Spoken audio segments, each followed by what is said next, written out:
comment est-ce que ce machin-là va pouvoir être implémenté?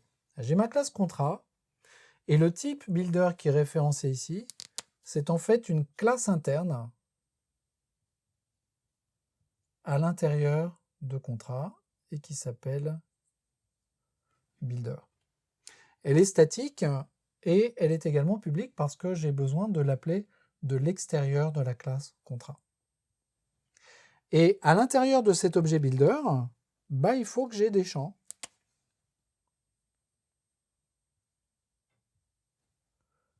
qui correspondent aux champs qui sont déclarés dans contrat.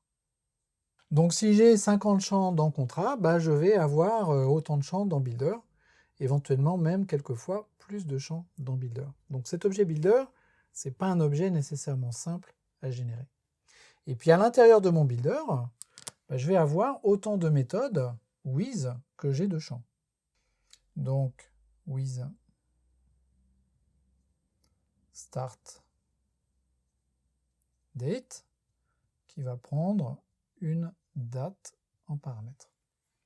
Qu'est-ce que fait cette méthode with start date?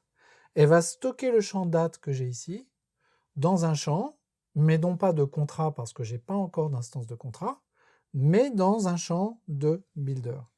Donc je vais faire ici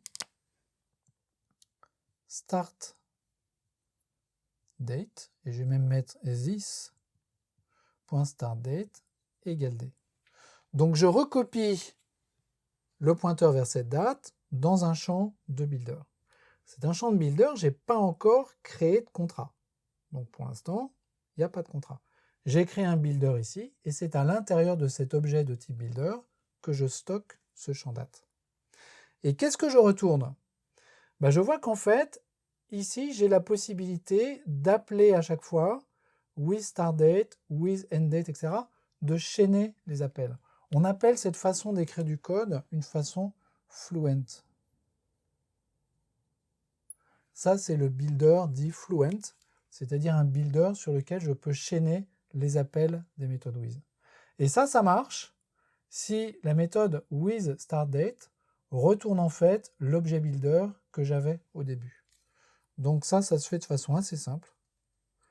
Il suffit que je dise return this et ça va me permettre de chaîner les appels de méthode. Donc cette méthode with start date, elle retourne tout simplement un builder, qui est en fait un contrat.builder évidemment. Et en fait, je vais utiliser ce modèle de méthode pour with end date, with amount, etc., etc. Si jamais j'ai des listes, je pourrais dire with employee et tout ça, et plutôt que de faire des this start date ou this employee égale employee, je vais ajouter ces employés à une équipe, à un département par exemple, qui pourrait être responsable de ce contrat. Donc dans ma classe builder, là je suis en train de créer toute une flopée de méthodes qui commencent par this et qui vont juste recopier les champs dans des champs internes à builder. Et puis la dernière méthode dont j'ai besoin, c'est la méthode build.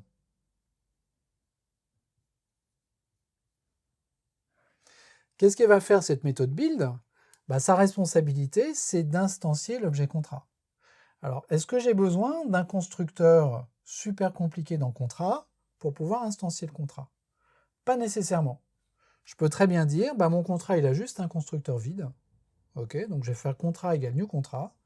Et puis après, je vais appeler tous les setters de contrat un par un avec tous les champs qui auront été instanciés. Si jamais j'ai des champs manquants, je peux tracer le fait que certains champs ont été instanciés et pas d'autres. Je peux gérer des valeurs par défaut. Pour tracer si un champ a été instancié, je peux setter ici un flag, un booléen qui va dire oui, la date de début du contrat, elle a bien été instanciée. Et à l'intérieur de mon builder, j'aurai if la date de début de contrat a bien été renseignée, à ce moment-là, j'appelle le setter correspondant du contrat. Donc à la fin, ce truc-là va retourner un contrat. Et même si cet objet est très complexe à construire, la complexité, elle est masquée dans l'API, elle est masquée dans cette méthode build et ne va pas traîner dans mon code métier. dans mon code métier, tout ce que je fais, c'est que j'appelle build. C'est à l'intérieur de build que je vais gérer les paramètres manquants, et c'est également à l'intérieur de build que je vais gérer la validation. Je ne vais instancier cet objet contrat que quand je suis sûr que tous les paramètres qui ont été renseignés sont bien valides. Donc les règles de validation sont également exécutées à l'intérieur de ce builder. Et ça, c'est ma classe builder à l'intérieur de ma classe contrat. Dans la classe contrat, après, j'ai la gestion d'échange et la gestion de l'objet contrat, comme je veux.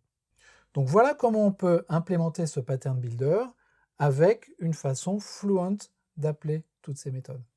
Cette façon de faire, elle est très utile parce que chaque paramètre qui est positionné est immédiatement nommé, ce qui limite énormément les risques de bugs au niveau de la création des objets. C'est un des avantages supplémentaires de ce pattern builder.